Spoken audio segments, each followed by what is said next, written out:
బ్రహ్మాజీ.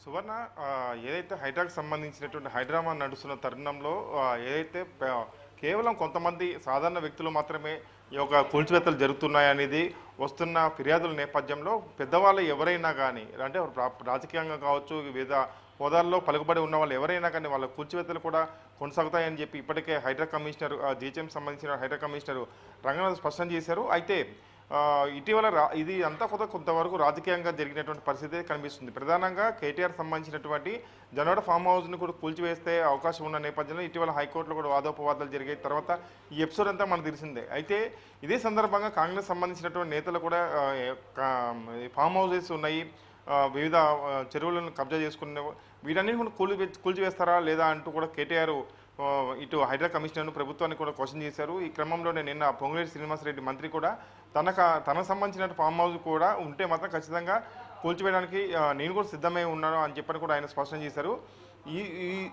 వెనువెంటనే ఏదైతే అంటే రెవెన్యూ శాఖ మంత్రిగా ఉన్నటువంటి పొంగులేటి శ్రీనివాసరెడ్డి ఇచ్చినటువంటి స్టేట్మెంట్కు అనుగుణంగా వెనువెంటనే కూడా హైడ్రా రంగంలో దిగి మొదట ఎప్పటి నుంచో అంటే టీఆర్ఎస్ పార్టీ అధికారంలోకి వచ్చినప్పటి నుంచి ఉన్నటువంటి ప్రధానమైనటువంటి సమస్య ఎన్ కన్వెన్షన్.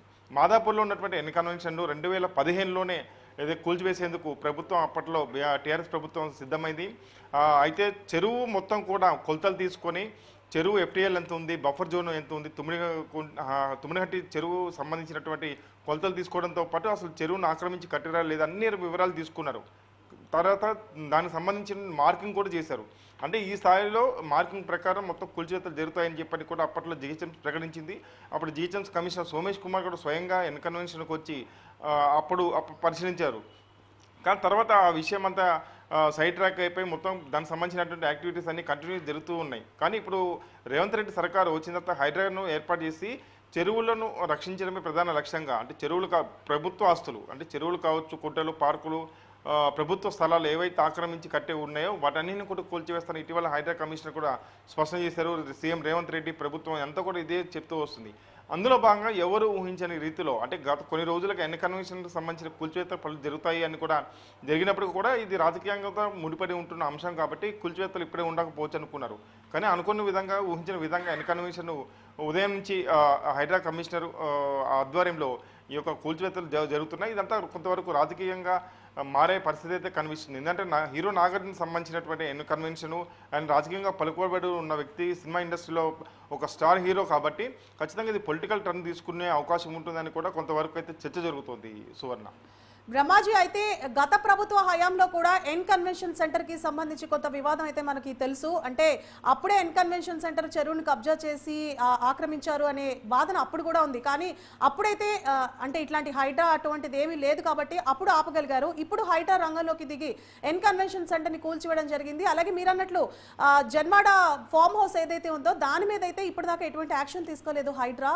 కానీ రెండు చూసుకుంటే చెరువుల్ని కబ్జా చేసి తీసుకున్న అంశమే అని మనం పరిగణలోకి తీసుకోవచ్చు. మరి ఇటుపక్క చూస్తే సినీ హీరో ఎన్ కన్వెన్షన్ సెంటర్ని కూల్చివేయడం జరిగింది. అటుపక్క రాజకీయ నేతలకి సంబంధించిన జన్వాడ ఫామ్ హౌస్ పైన ఇప్పటివరకు ఎటువంటి యాక్షన్ తీసుకోలేదు. మరి రాజకీయ టర్న్ తీసుకునే అవకాశాలు ఎంతవరకు ఉంటాయి? ఖచ్చితంగా సువర్ణ, ఇది హైడ్రాను ఏర్పాటు చేసింది ప్రధానంగా ఈ చెరువులు కావచ్చు, కుంటలు, పార్కులు ఏదైతే ప్రభుత్వ స్థలాల్లో ఆక్రమించి కట్టి ఉన్నటువంటి వాటిని అన్నింటినీ కూల్చేసి ప్రభుత్వ ఆస్తులను రక్షించడంతో పాటు హైదరాబాద్కు వస్తున్నటువంటి వరద ముప్పుకు అన్నిటికీ కూడా ఈ చెరువుల ఆక్రమణ ప్రధాన కారణం అనే ఉద్దేశంతో హైదరాబాద్లో రాబోయే రోజుల్లో ఇటువంటి పరిస్థితి ఉండొద్దు అన్న ఉద్దేశంతో హైడ్రాను ఏర్పాటు చేసి ఔటర్ రింగ్ రోడ్ పరిధి వరకు ఉన్నటువంటి చెరువులు అన్నింటినీ కూడా ఆక్రమించి నిర్మించిన వాటి అన్నింటినీ కూడా కూల్చివేయడానికి ఏర్పాటు చేశారు. సో అందులో భాగంగానే ఎన్ కన్వెన్షన్ కూడా కూల్చివేత పనులు ప్రారంభమయ్యి అంటే ఒక పెద్ద స్థాయిలో ఒక పలుకుబడి వ్యక్తికి సంబంధించినటువంటి కూల్చివేత పనులు అనేది ఈ రోజే ప్రారంభమయ్యాయి. ఇది కంటిన్యూ అయ్యే అవకాశం కనిపిస్తుంది. ఏదో జనవాడ ఫామ్ హౌస్ టార్గెట్ యొక్క హైడ్రాను ఏర్పాటు చేశారు.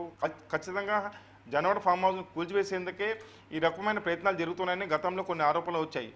అంటే కేటీఆర్ కావచ్చు, స్వయంగా కేటీఆర్ అదేవిధంగా పార్టీ సంబంధించినట్టు బీఆర్ఎస్ పార్టీ సంబంధించిన నేతలు కూడా ఇదే విధంగా ఆరోపణలు చేశారు. అయితే చాలా వరకు కూడా కొన్ని ప్రాంతాల్లో కూల్చివేతలు జరిగాయి. తర్వాత స్వయంగా అధికార పార్టీకి సంబంధించినటువంటి ఎమ్మెల్యే దానం నాగేంద్ర కూడా హైడ్రా కమిషనర్ మీద చాలా సీరియస్గా మాట్లాడారు. ఎన్ని ఉన్నప్పటికీ కూడా హైడ్రా కమిషనర్ రంగనాథ్ మాత్రం తన మీద ఇటువంటి వస్తూనే ఉంటాయి, ఇవన్నీ పట్టించుకోవడం ఉండదు, కేవలం ప్రభుత్వం ఇచ్చినటువంటి లక్ష్యం ప్రకారం కబ్జా చేసినటువంటి వాటి అన్నింటిని కూల్చివేయడమే తన లక్ష్యం. అధికార పార్టీ కావచ్చు, ప్రతిపక్షం కావచ్చు, ఎవరైనా కానీ రాజకీయ పలుకుబడి ఇంకా ఏ పలుకుబడి ఉన్నప్పటికీ కూడా అన్ని కూల్చివేస్తామని చెప్తున్నారు. అందులో భాగంగానే ఈ రోజు అత్యంత పలుకుబడి ఉన్నటువంటి హీరో నాగార్జునకు సంబంధించినటువంటి కన్వెన్షన్ కూల్చివేయడంతో ప్రజల్లో కూడా ఒక నమ్మకాన్ని తీసుకువెళ్లే అవకాశం ఉన్నట్టుగా ఇటు ప్రభుత్వం భావిస్తుంది. నెక్స్ట్ ఏదైతే కేటీఆర్ కానీ బీఆర్ఎస్ పార్టీ నేతలకు సంబంధించిన ఆరోపించినట్టుగా ఇటు పొంగులేటి శ్రీనివాసరెడ్డి కావచ్చు, కేవీ రామచంద్ర కావచ్చు, తర్వాత పట్న మహేందర్ రెడ్డి, చాలా మంది కొంతమంది నేతలు వివేక వెంకటస్వామికి సంబంధించినటువంటి ఫామ్ హౌసెస్ ఏవైతే ఉన్నాయో ఇవన్నీ కూడా ఉన్నాయి. వాటిని కూడా కూల్చివేసే దమ్ము మీకుందా అని క్వశ్చన్ చేయడం జరిగింది. ఖచ్చితంగా వాటిని కూడా టార్గెట్ చేసి వాటిని కూడా కూల్చివేసే అవకాశం ఉంటుంది. ఎందుకంటే ప్రభుత్వంలో ఉన్న వాళ్ళు కాబట్టి ప్రభుత్వాన్ని సహకరించాలి. సో వాళ్ళు కూడా సిద్ధంగా ఉన్నారు. నిన్న పొంగులేటి శ్రీనివాసరెడ్డి కూడా ఇదే అంశాన్ని ప్రస్తావించారు. సో నెక్స్ట్ కాంగ్రెస్ పెద్దల వాళ్ళ ఫామ్ హౌసెస్ కూల్చివేస్తారు. తర్వాత ఖచ్చితంగా జనవరి ఫామ్ హౌస్ మాత్రం కూల్చివేసేందుకు సిద్ధమవుతున్నారు. మొత్తం హైడ్రా కమిషనర్ రంగనాథ్ నేతృత్వంలో ప్రధానంగా పలుకుబడి ఉన్నటువంటి వాళ్ళ వీటన్నిటిని కూల్చివేసే అవకాశం కనిపిస్తుంది. కాంగ్రెస్లోనే ఉన్నటువంటి పెద్దలకు సంబంధించి కూడా కూల్చివేసి ముందుగా వాళ్ళు ఒప్పించి వాళ్ళ నుంచి వాళ్ళు ఒప్పించిన తర్వాతనే ఒక కూల్చివేతలు కాంగ్రెస్ చేస్తారు. తర్వాత ఖచ్చితంగా జనవరి ఫామ్ హౌస్ కావచ్చు, బీఆర్ సంబంధించిన నేతలు ఎవరైనా ఉంటే వాళ్ళే కూడా కూల్చివేసే అవకాశం అయితే కనిపిస్తుంది. కానీ రానున్న రోజుల్లో ఇది మాత్రం కొంతవరకు పొలిటికల్ టర్న్ అయితే తీసుకోవడం అవకాశం చాలా స్పష్టంగా ఉంది.